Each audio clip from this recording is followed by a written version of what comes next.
is still in the field. That third quarter-final is going to be interesting. Greg Batten having a good weekend, but Sean Story, he's already come back against Lewis Roberts. He was 6-1 down in that match, and then also down against Josh Kane in the previous match as well. And Josh had a chance and missed the 8-ball in the decider, and Sean cleared up.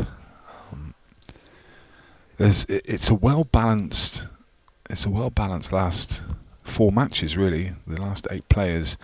I mean, Tom obviously still the favourite and has been the dominant force over the last couple of seasons, but he's just not been quite at the races on this new table. Just taken a while to settle into it. Yeah, Sean Story can be very happy to have got through that match against Lewis Roberts. I was walking past the table when Lewis had a chance to go on to win at 7-1, and he played a great couple of shots and had a difficult ball down the rail, which he did everything right with, and it just hung in the pocket, and had that gone in, he'd have completed a strong victory, and Sean Story would be on his way home already. Sometimes that's the way, though. It's the same with Mark Fleming. Went on to reach the final, but he'd played a deciding frame in his prelim round match on Thursday. So it just shows how small roles can really change your weekend. No, Raybone with an awkward finish here. The yellows in the cluster at the top of the table. He's going to find it difficult to picking out here. He's got an angle to come, probably 2 cushions into that pack. Here it comes. Well, that's not going to help. He's on nothing. May just be able to squeeze through the gap to the yellow on the left hand side. Whether he can see the potting angle, I'm not sure. May just be able to turn the ball over.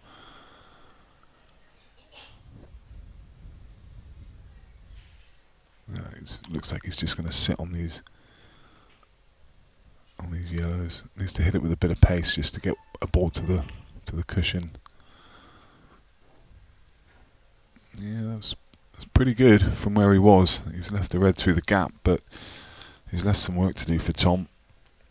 The ball on the right hand side just below the middle pocket.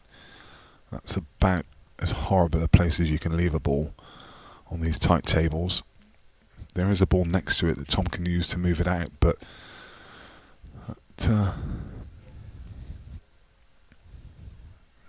challenging opener as well. This long red.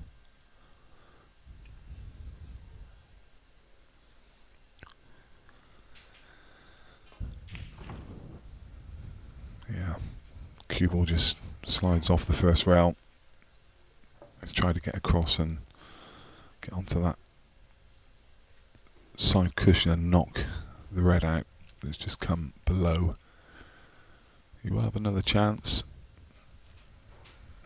Well executed shot, because he played it at a pace where if he got the cannon, had a good chance of freeing up those 2 reds, but if he didn't, he was still going to land in an area where he was likely to have another shot on.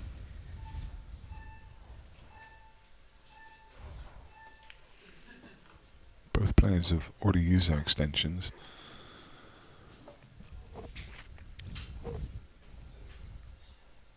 He's got an angle now on the one that he's closest to screw back,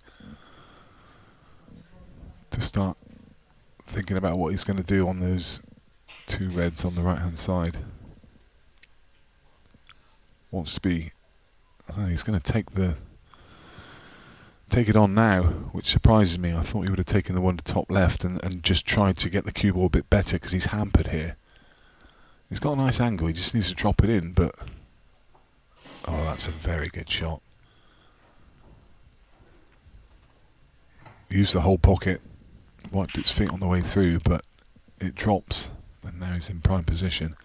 That's a really good shot early doors. That's not a shot many people would have been rushing to play, is it? No. Shows the advantage of positivity in that, though, because now he's got the difficult ones out of the way.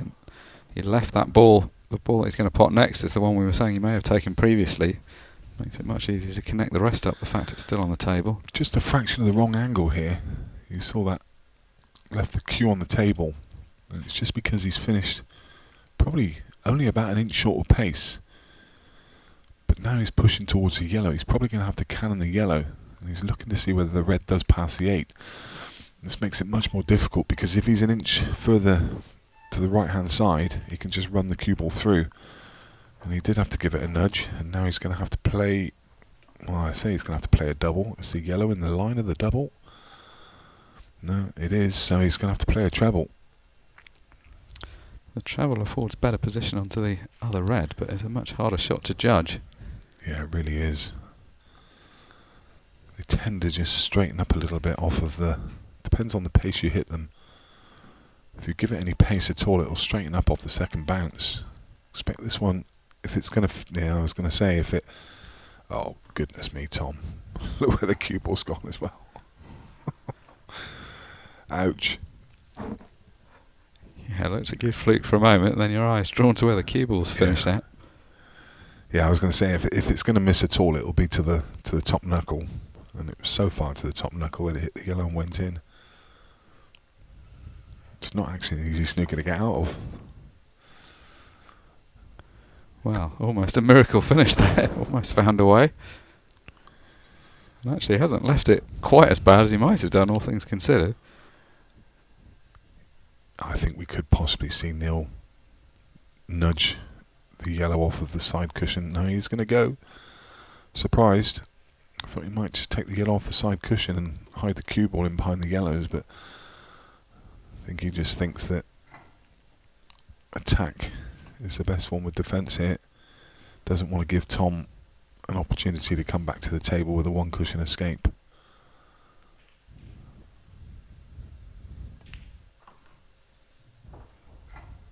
He's had to go straight back out, having just completed that match against John Rowe, but it may not be a bad thing, because he played very well in the second half of that match.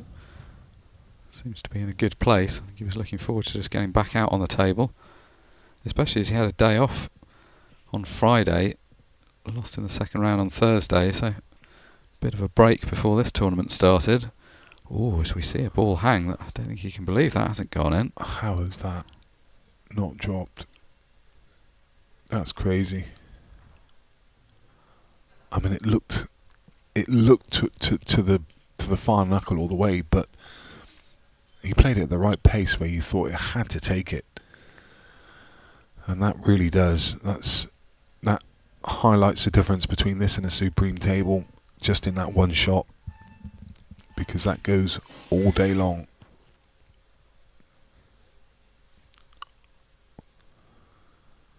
You see this? It just goes to far knuckle, and it looked in all the way. Maybe just touched a finger mark along there, because it just seemed to just pull away a fraction towards that far knuckle. Because as soon as he let go of the cue, it looked like it was in. Just needs to screw straight back here. Doesn't want to flick the 8 ball. That's fine. Nice piece of cueing.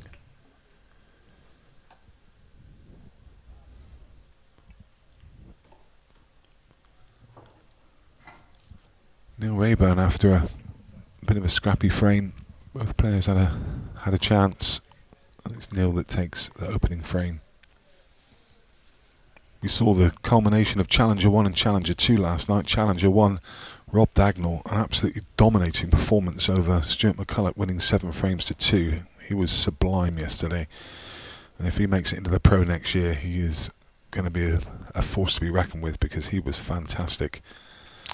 And he's going to make it into the Pro if he wants it, because he's sat now at number 2 on the Challenger rankings. He's had a really good season. That win, plus 2 quarterfinals and 2 last 16s as well. We did actually stream both of those finals on the TikTok stream, which was great fun. Something new we've trialled for this event. We will be doing hopefully more of that in the future.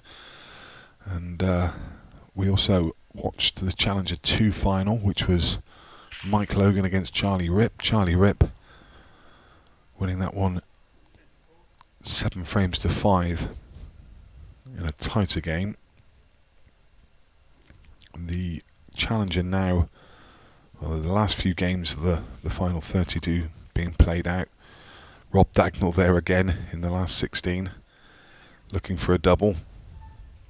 I mean, the way he was playing yesterday, you wouldn't be surprised if he got it.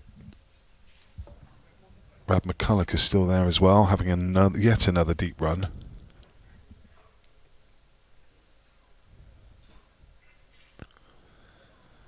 Pretty sure we're going to be televising the Challenger Tier 2 final. I will have to confirm that, but I think it will be scheduled for about 6:30 tonight.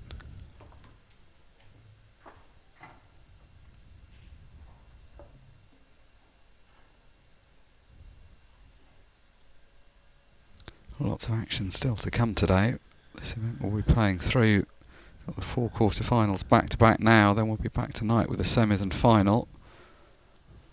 Be looking to bring some additional coverage as well of some of the other events that are going on, if we can fit that into the schedule. The 2 Challenger events and the Ladies Pro Series event and the other Ladies event. A lot of pool still to be played. Though the venue always thins out a bit on a Sunday, people leaving once they get knocked out, so just a select group will be left by tonight. Interestingly, in Challenger 2, those 2 finalists, Mike Logan and Charlie Ripper, still in the last 16, and they're on a collision course. If they both win their respective matches, they're going to play each other again in the quarter-final of Event 8. Shows the consistency from those 2 lads.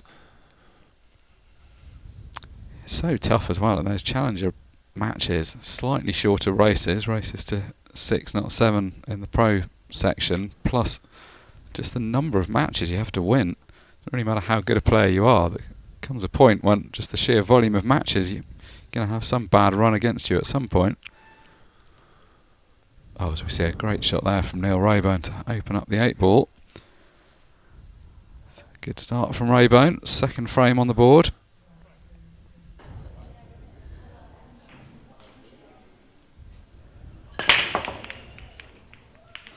Saw him use the cut break a bit yesterday, but then switched to the front ball break and seemed to be having more success.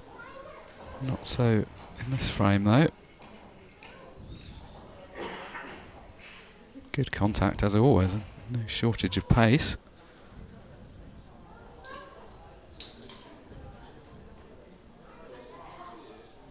Neil Raybone hasn't been getting the same headlines that Tom has recently because Tom's been winning so much stuff, but if you look at his tournament record, he's won so many big events over a very sustained period. A player that really doesn't fear anyone. His sense of attitude as well, saying that he's kind of resigned himself to the fact that quite often you will lose in the early round matches. It doesn't trouble him, it just comes back and does what he can in the next event. Interestingly, Neil's got a pretty good record against Tom. I mean, they've only met each other 3 times, but he's won 2 out of 3. First one he lost to Hill 8-7 in the Grand Slam. And he won 7-4 in Pro Event 1 in 2022, and then he won 4-1 in the last man standing. So they've only actually met once before in the Pro Series, which is quite incredible, really, of the amount of events. Normally there's 3 or 4 meetings at least. Well, especially for 2 players that typically winning quite a few matches. And Tom, generally, because he's always in the final, is playing quite a lot of the field on route in each event. It can sometimes be the way. I mean, conversely, you sometimes get draws where the same players get paired up twice across a weekend, which always seems crazy back to back. We even had that weekend last year where the final was the same. Tom Cousins and Stevie Dempsey in 2 successive finals.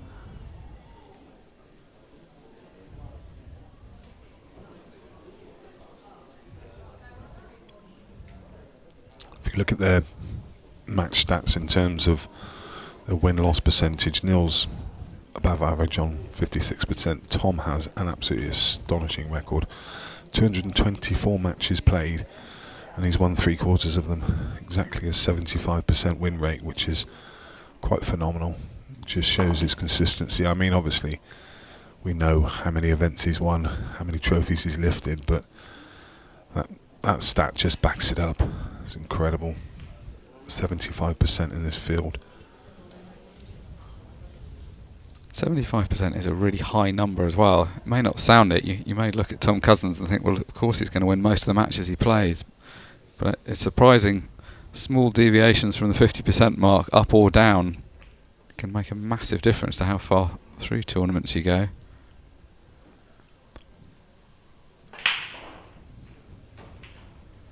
Also just means he plays so much pool in any given weekend. It always seems to be out there on the table. Which I think is how he likes it. He's a guy that obviously loves playing pool.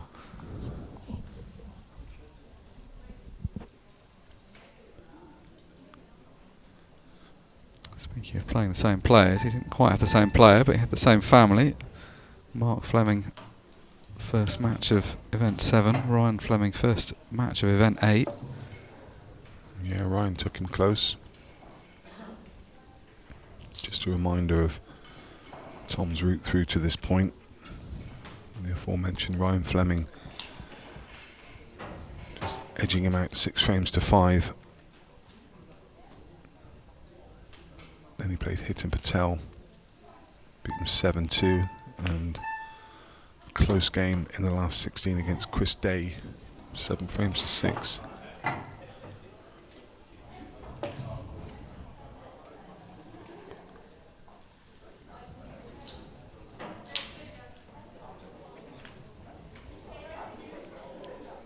Obviously, Neil Raybone beat Ryan Pisani 7-5 in the last 64.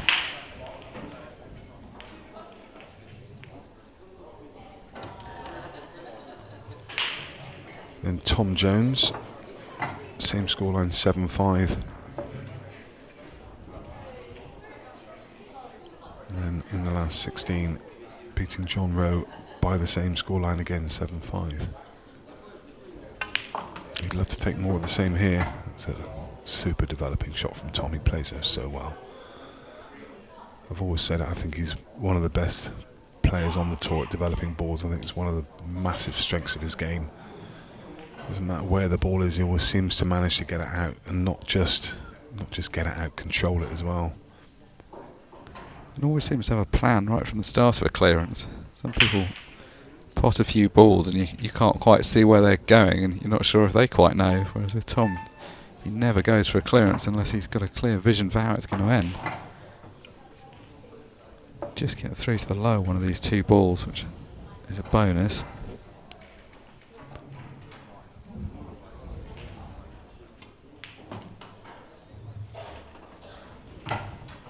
Can't quite get the perfect angle on this, but he's near enough straight that he can just hold for the 8 ball.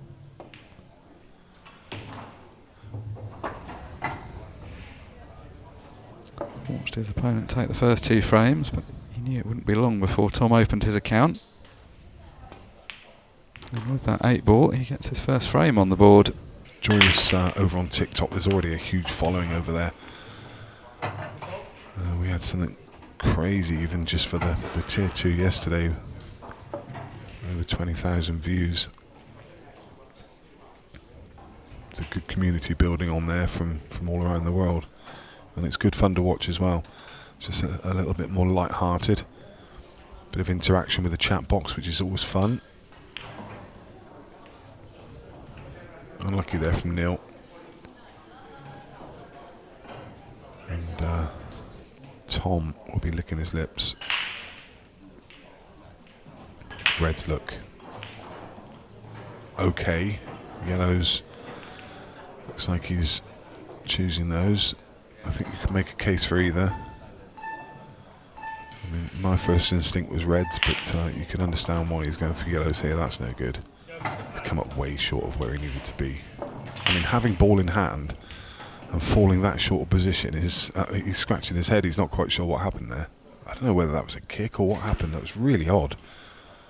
Yeah, I mean, as you say, so much choice with the ball in hand. You can line the shot up exactly as you want it. Might just have left himself a double, but far from ideal. There's no way this is how he was playing it. I mean, I can only assume that was a kick because he was a foot short of pace. Yeah, possibly not even a kick. It might have just been the way he played it. Just almost seemed to play a sort of stun follow through rather than topping it. That double has largely recovered it. Got to a similar-ish position to where he'd have been had he just played it down the rail. Oh, well, struggling with the cue ball right now, isn't he? Isn't he ever? We saw Chris Melling do that yesterday and follow a ball into the middle, and Tom did not expect it to go on that line. He's still in good shape, but I think Neil will be sat in the background thinking, what is going on here? How have I not had a chance? He's going to end up losing this frame, but there's a couple of things that could have gone wrong for Tom there. Somehow he's worked it out, as he often does.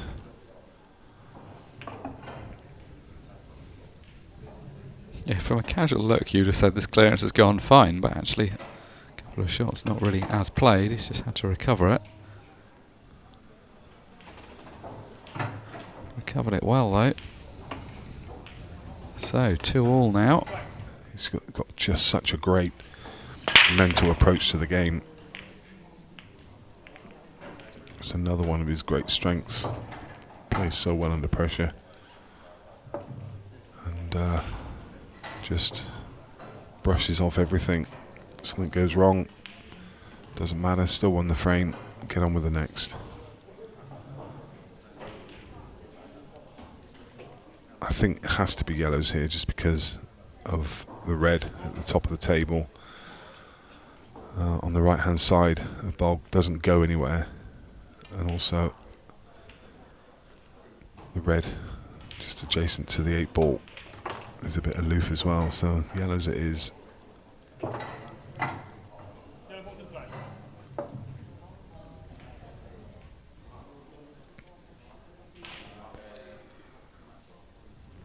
The one on the right hand side rail, he might elect to kick it out.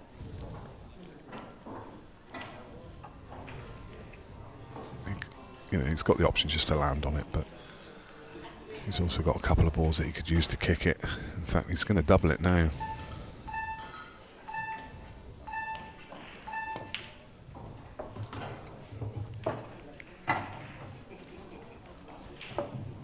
Once again, an example of going after the problem ball early on.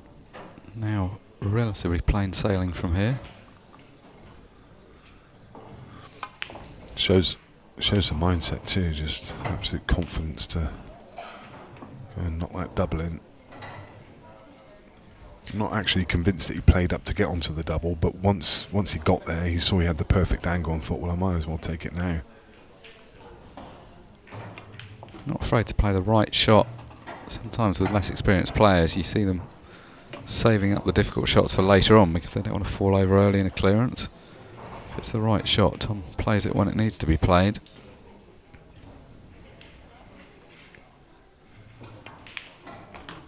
Yeah, and in the blink of an eye, he's turned the 2-frame deficit around and looks absolutely set now on cruise control to go one ahead.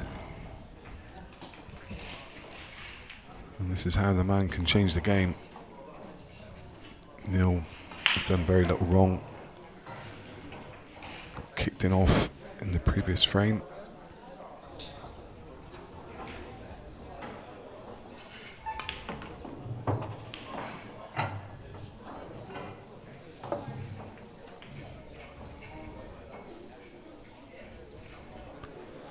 Just a touch of angle here. If he was straighter, he'd hold for the 8 ball in the middle, but he's going to have to come around the red. Play the 8 ball into the same pocket. Judged it fantastically well.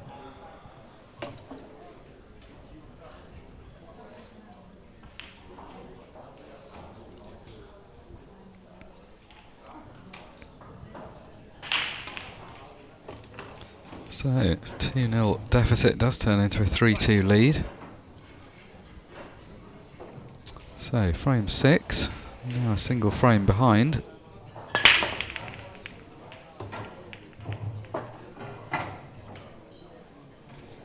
Makes a red. And a A very good layout.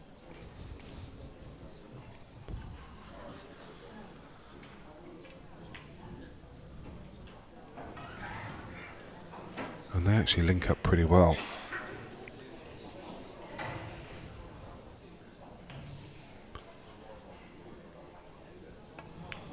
Yellow's the choice. Again, you could probably make a case for either.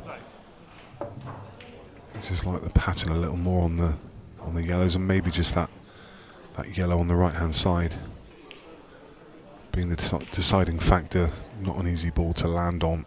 It will go to middle, but it's a little bit tight. Just fallen slightly out of position here. He's got the yellow long. He's also got the thin flick to middle, but he's going to take the long ball. Not convinced he didn't play this to middle.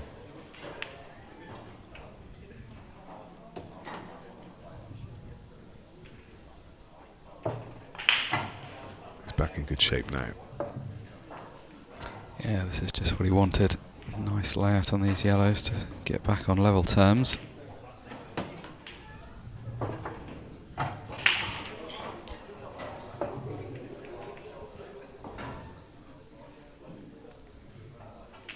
Really good pattern actually. He's played the pattern well, and he saw it immediately. This ball to connect down onto the one at the bottom of the table to leave the 8 ball in the middle.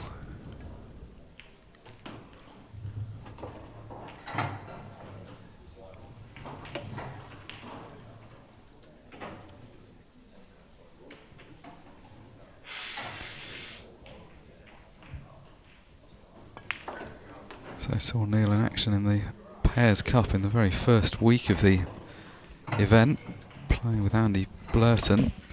Knocked out the defending champions John McAllister and Connor Tracy. So he'll be back in a few weeks' time for the last 16 of that event. Not quite sure why, but No, I'm kind of with you. the thing is about the Grand and the Imperial for that matter. You know, they're good venues for this. You know, they're not the most modern, the finest hotels. The Grand's not too bad. They've modernised the rooms. It's not a bad place to stay, but it's in the bones of Blackpool Pool, isn't it? It's been here for years, for decades. Even the Moscone Cup was played here at one time in Blackpool back in the early days, I think, wasn't it? Am I right in thinking that? The very early ones? I think it's actually, there's been one more recently at the Blackpool Tower, or near the tower in town, I think maybe 10 or so years ago. Yeah. But pool's just been here. The World Championships has been a fixture here for many years. There's all kinds of pool events up here.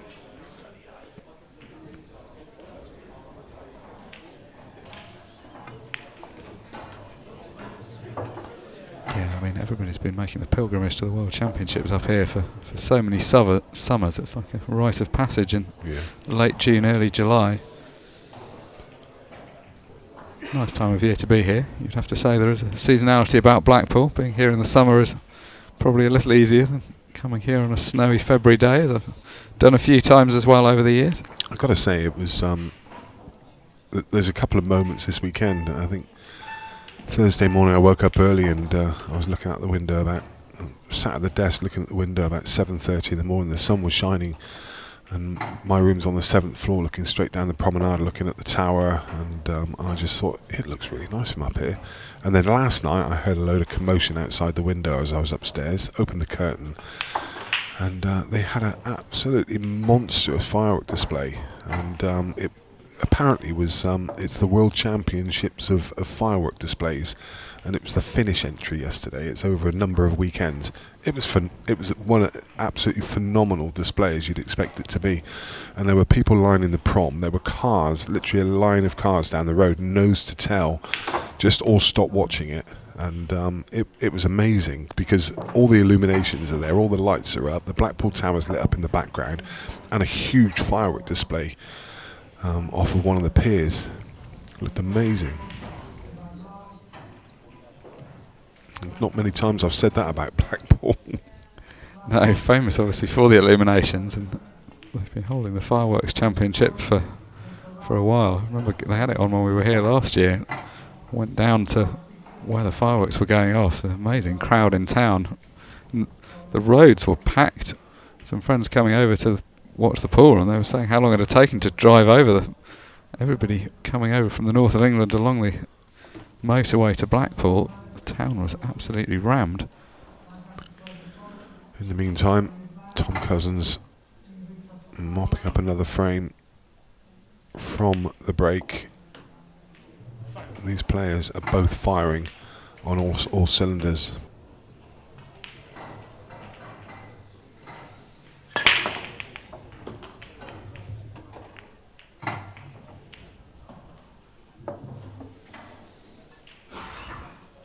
Mix a ball. Work to do. Red and yellow tied up on the right hand side. You'd think, well, my first instinct was thinking yellows. How do you break out that bad ball? You've got the one to bottom left, and you could screw across into that. Obviously not off of this shot because you don't have the angle. You want to be around about where the 8 ball is. It's okay. Just needs to think about all eyes will be on the right hand side of the table because all the yellows are there now, apart from that one. So he needs to manipulate an angle to get across there, and he'll probably look to do it fairly soon. Don't think he can do it from this. If the red and yellow weren't at the bottom of the table, then he'd actually have a nice angle to cut this yellow in and come across, but those balls are in the line. If he's just inside where the 8 ball is, he can screw straight across directly into it, but he needs to do it fairly soon because he's going to run out of balls. If he doesn't land on the one he's developing, then he's not going to have too many options left.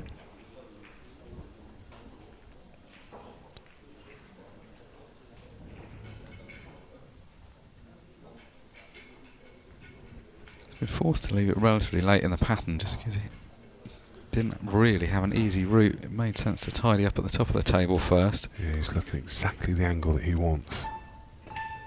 There you are, just inside the 8 ball. So now he's got this angle where he can just screw straight across into it. But the problem, is he looking to go in between red and yellow? I mean, that's a... Can you not screw straight across into it on this grippy cloth? Is he just going to leave it until last and Or drop maybe this one in?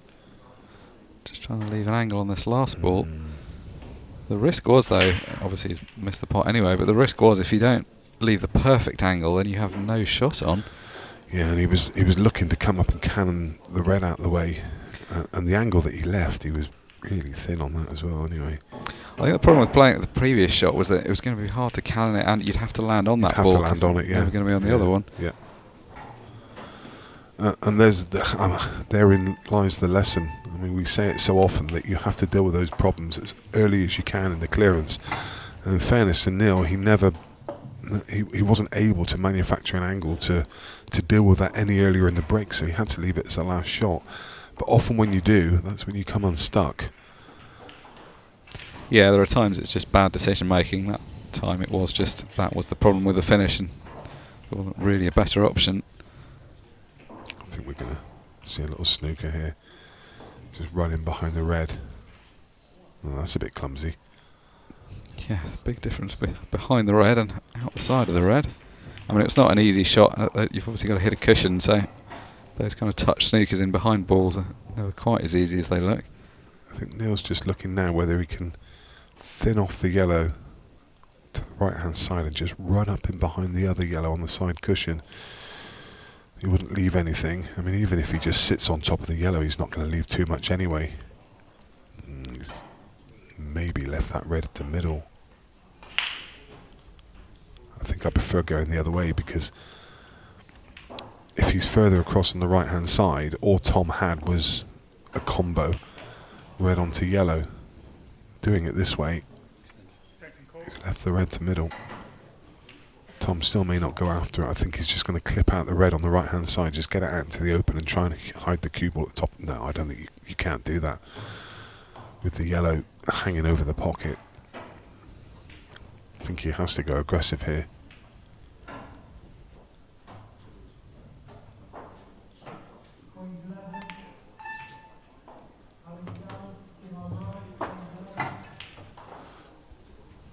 He's going to have to pull out another big shot if he wants to carry on.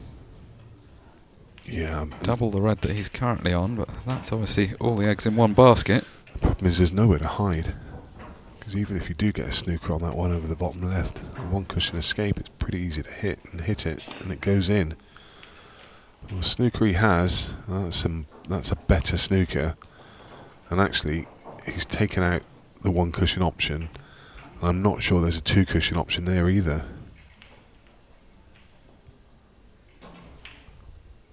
He's tight on top of the red. Don't think he can't get to the side cushion. That's a very, very good snooker.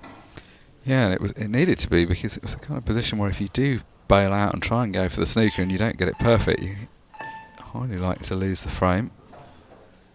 Close, but not close enough for Neil Raybone. Wow. The only bad thing that happened when Tom played that snooker was that he knocked the second ball safe, so I think he may have to play the same shot again now. He's going to play a loss of turn. He's going to play the red onto the yellow and just screw him behind the other red, I think. Just gets that yellow off the table, so it means that Neil doesn't have that as an option to try and pot it, because he's got close once. You'd think next time he'd get closer. So I think Tom's going to want to take it off the table. And does. Doesn't. Well, no, he didn't want that. Did not want that red to drop. Yeah, he did it too well. He did it so straight that it's turned into a combo. Yeah. I mean, that was absolutely perfect where he was. You look at where the cue ball is, look at where the yellows are. That was a super shot. Just didn't want the red to drop in. Too good. It's a fairly big target to get back to where he was, but he'd have preferred the red on the table. And this time he hasn't got a snooker, he's left the thin edge. Not that that's super useful to Neil. No. Important for Neil that he doesn't break out the yellow and red on the right hand side, so hard to play this and leave nothing.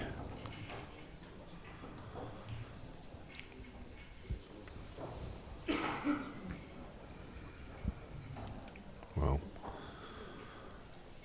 depends how brave you want to be here. He's got the red to top left, and he could screw across into the one on the right hand side, but I don't think he's going to want to push the boat out here. He's going to be looking to play a snooker again, trying to get ball in hand. If he gets ball in hand, he knows it's game over, because he can just set the cue ball in behind the red on the right hand side. Simple escape though. It wasn't really the objective for Tom there. The objective was to get this red ball down this end of the table, so now they're all in a better position. He didn't want it to go on the cushion though. He would have liked that to have been out in the open.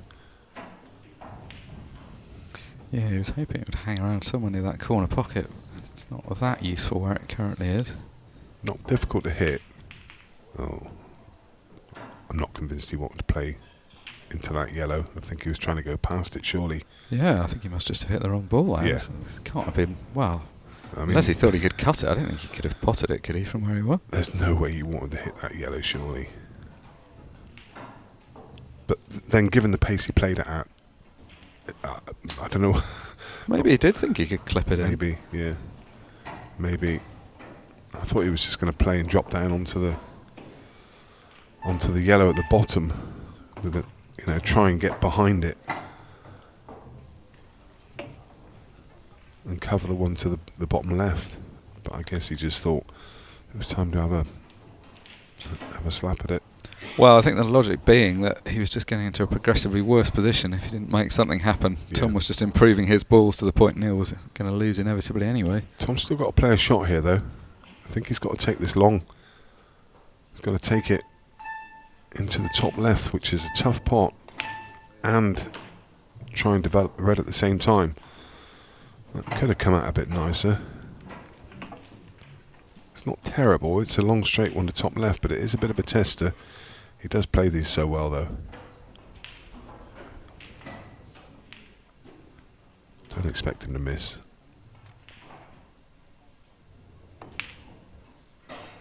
Just plays those so well. Such a good bit of cueing, that. Well, a frame that could have gone either way. Tom opens up a 2-frame lead, having been 2-0 behind in the match at one stage.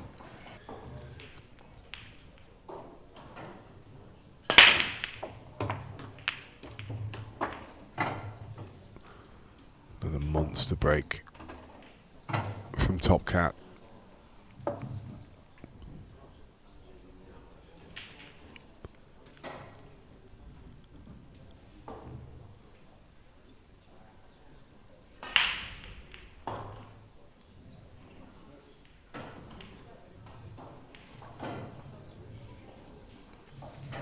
Although this match has progressed at a lively pace for the most part, we've actually used up 40 minutes of the 50, so time is starting to become a factor here if Neil wants to get back into it. After this shot, we're going to hear the chimes for the last 10 minutes of the match and be down to the 15-second shot clock.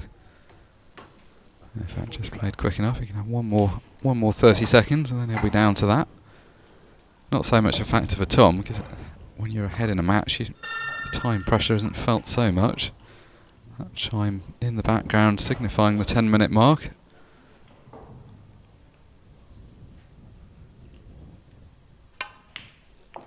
Second shot clock now in play. Wow. Little flick on the yellows caused him a problem. Now that red doesn't go. Can't get through the potting angle, so he needs to develop it. He's used his extension, so he was rushed. That's not a bad shot for a man that was rushed. Immediately saw it and just ducked in for cover, as he just leaked out too far and left this yellow to top right. Don't think so.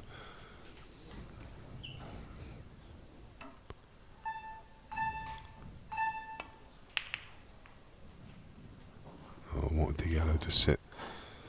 Sorry, the cue ball to sit on the yellows. But it's okay. It's a messy table now.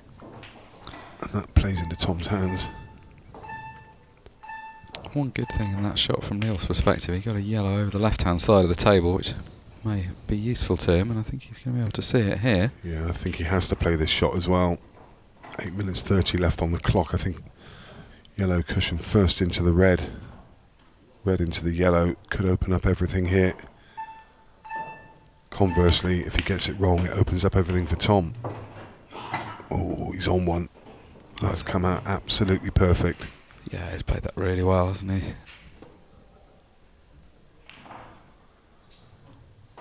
Was just trusting to luck a tiny bit, but deserved it. He played a great shot. It's just leaked away a fraction too far, but it's okay. You can just drop this in. When the cue ball out into the two reds, can use the reds as a buffer if he needs to. But he doesn't.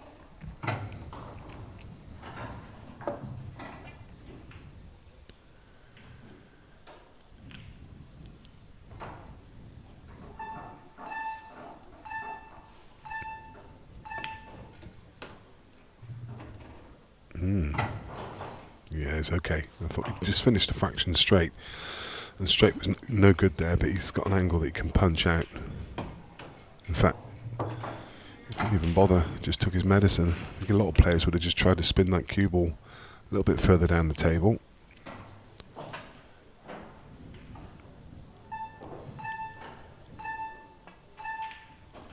Wow. That is a frame that you felt was going to go Tom Cousins' way. He made a good break and had a good chance, but just ran out of position and then got caught out by the clock. Had to rush a shot. Oh, needs a ball though. Really needs a ball. no dice. And look at the reds. Compared to the yellows as well, even if Tom makes a mistake here on reds, the yellows are pretty ugly.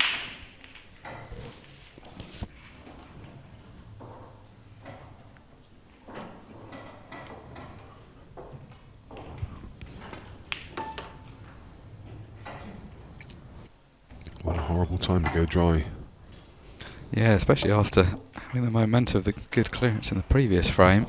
That would have been just such a good moment to get back on level terms. You can see that etched across his face. Yeah, not a player you get much emotion from. You rarely see it. But you just got a flicker there.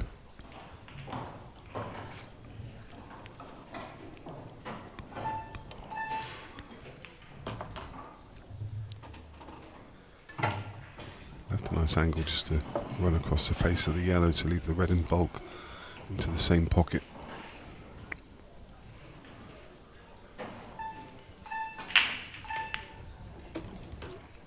I'm surprised. I've got to say I am surprised. I thought he had an angle to come across the face of it. I mean, the only thing that could go wrong there is a nudge on that yellow.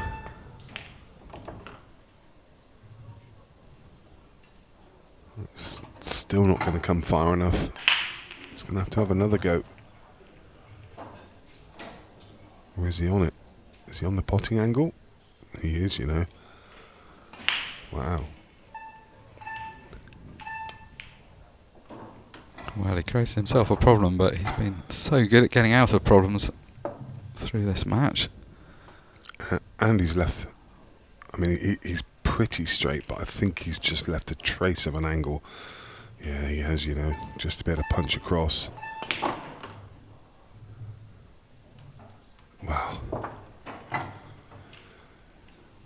Just riding his luck a touch in a couple of these frames.